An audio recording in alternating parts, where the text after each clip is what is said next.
इंसान की ज़िंदगी में कई बार ऐसे मामले सामने आते हैं जिसमें वो हतप्रभ रह जाता है और इन किस्सों को सुनकर दूसरे लोग भी हतप्रभ रह जाते हैं। रीवा शहर का ऐसा ही एक किस्सा पिछले दिनों सामने आया कि विवेक शुक्ला नाम के एक व्यक्ति का अपनी प्रेमिका के साथ इश्क चल रहा था और दोनों ने तय किया था कि वे शादी भी करेंगे। 3 साल तक इश्क का सिलसिला चलता रहा। 3 साल तक लड़का लड़की के साथ घूमता था और उसको जमकर उसने शॉपिंग कराई। महंगे मोबाइल, महंगी हैंडबैग और सोने की ज्वेलरी, कुल मिलाकर 45 लाख रुपए उसने 3 साल में उस लड़की के ऊपर खर्च कर दिए और ये मान के चल रहा था कि वो जो लड़की है उससे उसकी शादी हो जाएगी।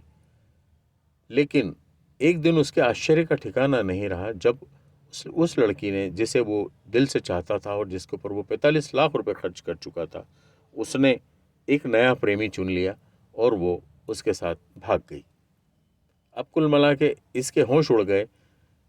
इसके साथ उसने शादी का वादा किया था लड़की ने और इसी आधार पर 3 साल से ये लड़की उसके साथ घूमती भी थी और इसके साथ तमाम तरह की शॉपिंग भी करती थी।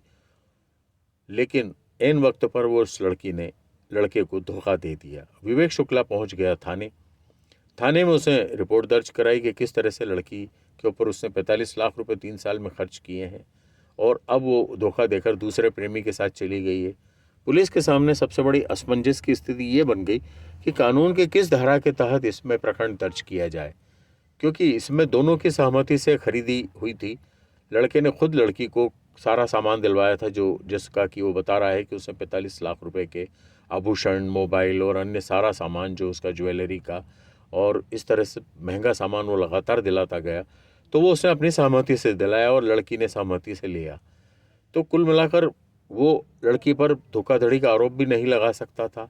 ऐसी स्थिति में पुलिस के सामने एक भारी परेशानी का कारण ये खड़ा हो गया कि अब वो लड़के की रिपोर्ट किस धारा में दर्ज करे और किस आधार पर उस लड़की को खोजे या उस लड़की को पर दबाव बनाए कि वो फिर से अपने प्रेमी के पास लौट आए। कुल मिलाकर पुलिस ने इस पूरे मामले में युवक जो विवेक शुक्ला है उससे एक आवेदन लिखवा कर ले लिया और पुलिस ने ये कहा कि हम लड़की से पूछताछ करके पूरे मामले को पता करेंगे। लेकिन कुल मिलाकर जो कानूनन स्थिति है वो ये है कि कानून के हिसाब से ऐसी कोई धारा उस लड़के पर लागू नहीं होती है।